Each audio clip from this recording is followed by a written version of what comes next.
Vamos voltar ao Supremo Tribunal Federal, mas o assunto não é o julgamento de Marielle, sim os penduricalhos. Assunto também que interessa demais aos brasileiros. O Supremo Tribunal Federal diz que vai criar um grupo de transição para debater penduricalhos. Essa é a manchete neste momento do UOL. A novidade desse caso é justamente essa, de que a Corte vai julgar amanhã se mantém ou não a decisão do ministro Flávio Dino, que restringiu verbas acima do teto.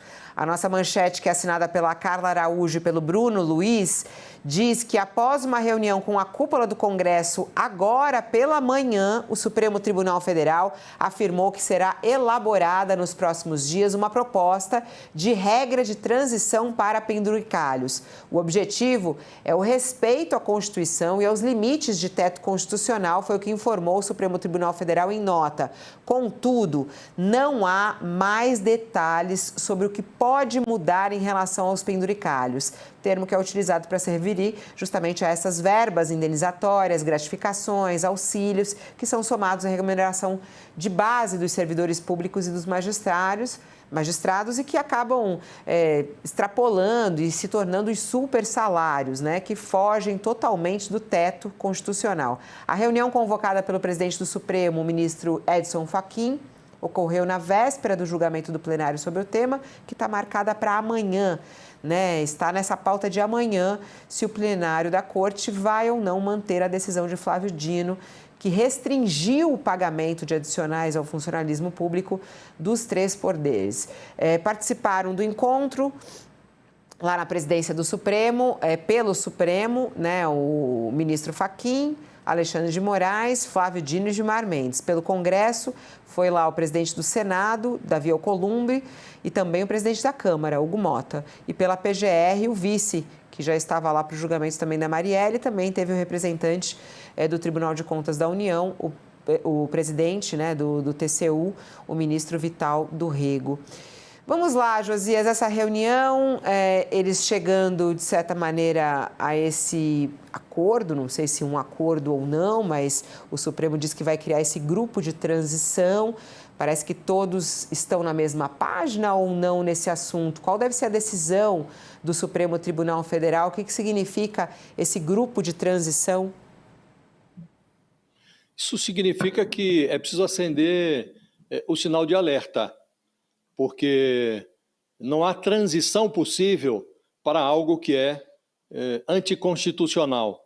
E esses penduricalhos, eles não estão previstos na Constituição. A Constituição anota que todo servidor público deve ter um salário que não ultrapasse a fronteira do vencimento do contra-cheque de um ministro do Supremo, que hoje está em R$ 46.000 e R$ 46.300.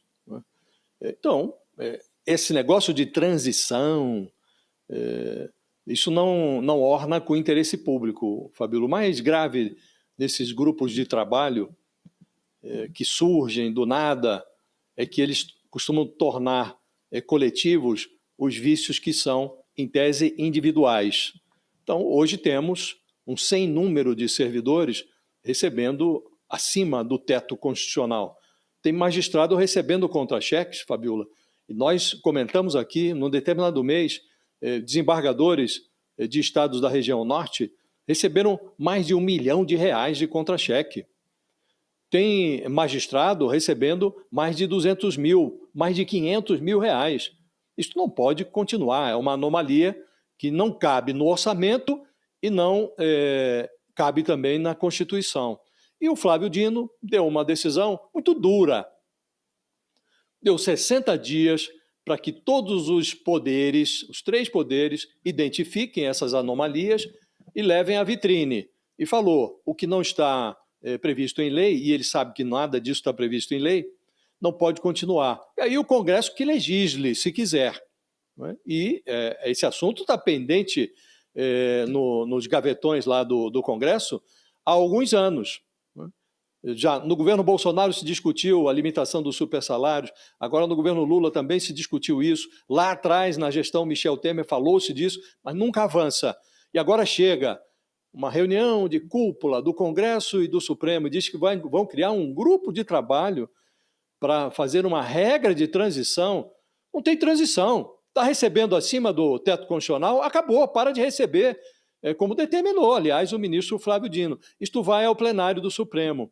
A liminar do Flávio Dino precisa ser avalizada pelos demais ministros do Supremo.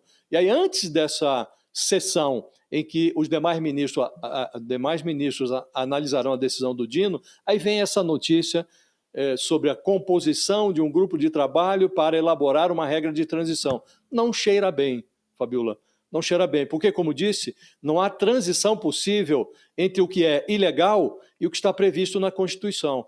Ou os salários descem para o nível da Constituição ou continuarão sendo ilegais. Eu costumo dizer, Fabiola, que esses temas que são discutidos em Brasília e que não podem ser repetidos num ponto de ônibus, os temas que não passam no teste do ponto de ônibus, esses não merecem nem ser levados em conta.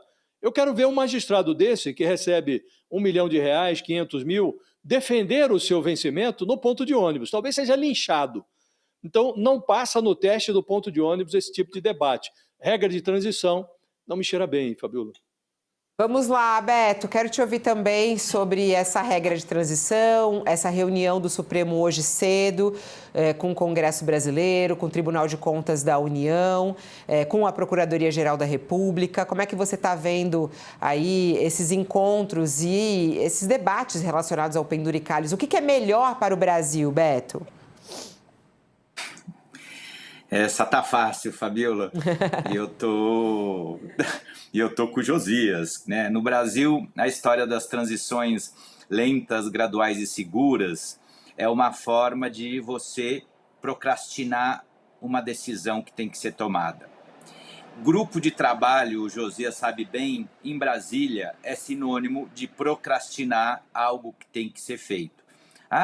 Apareceu um problema, vamos criar um grupo de trabalho para encaminhar uma solução. É uma forma de tentar tirar o tema da agenda e aguentar um tempinho e ver como que a gente recompõe. Então, assim, é muito triste, né? É muito lamentável, mas não é novo.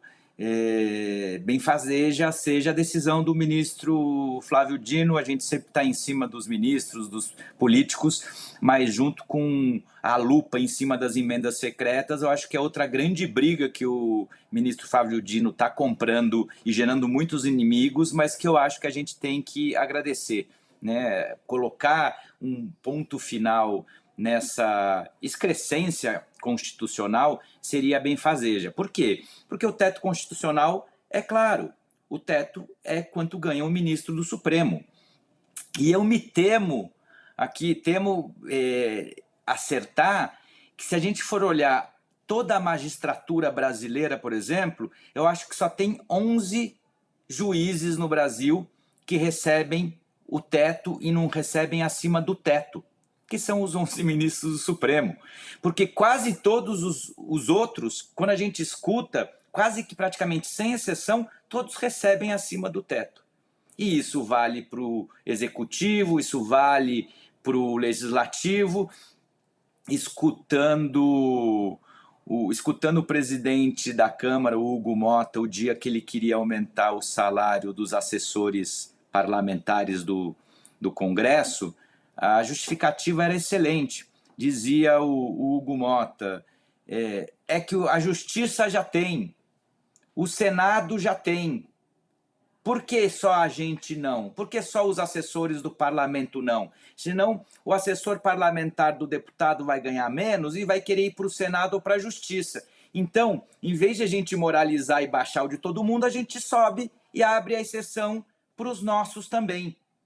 Então, assim, e sem corar, né, Fabiola, Josias, sem ruborizar. Esse é o nível que a gente está acostumado a ver no Brasil. O mesmo presidente que aprova uma jornada de trabalho de 3-1 para o assessor parlamentar dele, os mesmos deputados que trabalham só de terça, normalmente, a quinta-feira em Brasília, os juízes que têm 2 meses de férias e que depois é a mesma turma que na hora que vai votar a escala 6-1, não quer e diz, tá bom, 6-1 tudo bem, mas desde que a gente não diminua a jornada do trabalhador de 44 horas. Lembrando que tem uma série de países que deveriam ser a nossa bússola, que já como a França, onde a jornada é de 35 horas, né? Então fica essa hipocrisia, que como diz o Josias, quero ver defender também essa outra parte no ponto de ônibus. Chega lá no ponto de ônibus e diz, ó, o meu assessor parlamentar pode ter uma escala 3-1. Eu só posso trabalhar de terça a quinta e ter 2 meses de férias por ano. Mas vocês, ó, eu vou liberar 6-1, mas 44 horas continua. É o risco que o Josias trazia, é o risco de ser linchado, se falar uma coisa dessa, um impropério desse. Mas é um pouco, e com isso eu fecho, o nosso país, né? Desde a redemocratização. O que a gente vê são formas de sempre estar se dobrando com penduricários o teto. Então é a elite do judiciário, são as carreiras de elite do executivo, são os assessores e as carreiras de elite do Congresso, os próprios deputados. Se a gente comparar e fizer uma comparação, quanto ganha um deputado no Brasil com a média no mundo? Quanto tem de verba de gabinete de assessores parlamentares um deputado no Brasil comparado com os outros países do mundo? Quanto ganha um juiz em início de carreira no Brasil comparado com o resto do mundo? A gente vai ver que tem uma deformidade muito grande, mas é isso. É um penduricário para um, é uma jornadinha de trabalho menor para o outro, é um ministro de Estado que participa de 2, 3 conselhos de administração de empresas públicas e triplica o seu salário. Então, assim, é cada um dando uma capturadazinha no seu privilégio, conseguindo uma forma de viver acima do teto constitucional. Será que não seria o caso de realmente ser muito firme, como o ministro Dino foi, não ter grupo de trabalho, não ter transição, ter um ponto final e abrir-se uma discussão? Poxa, mas será que um juiz tem um salário adequado? Vamos comparar com outros países do mundo? Talvez o ministro do Suprema Corte Brasileira, do STF, ganhe menos que a maioria de outras cortes do mundo. Mas eu imagino que o juiz em início de carreira talvez seja o melhor remunerado. Será que não precisa ajustar isso, né? Para que esse salário possa crescer conforme tempo na carreira? Quer dizer, são coisas, talvez o teto possa ser maior para a elite do funcionalismo. Eu acho que o ministro pode eventualmente, quanto ganha um advogado primeira linha? Quanto que ganha, né, um CEO? A gente escuta, muitas pessoas às vezes não querem ser ministras de Estado porque o salário é muito menor do que ganham na iniciativa privada e em outras atividades. Tá bom, é uma coisa, é uma decisão que a pessoa toma pelo bem do país, mas talvez você ter condições mais atrativas para os principais cargos não seja um absurdo, não seja uma loucura, mas precisa ter o gasto que tem de verba de gabinete de um deputado, precisa ter a quantidade de penduricários que tem um juiz, precisa um ministro de Estado ter 2, 3 conselhos de administração nas costas para poder ter um bom salário. Isso me parece uma aberração, a gente está, né, tampando com chiclete e um pedaço de arame os problemas, não resolvendo e gerando monstros que cada vez são uma conta maior para o brasileiro, né? A gente fala de 20, 30, 40 bilhões, os números que os economistas têm dito nas últimas semanas, que é o gasto com penduricários, enquanto para o povo trabalhador é suado para conseguir aprovar a isenção de R$5.000 ou para diminuir a jornada para 40 horas.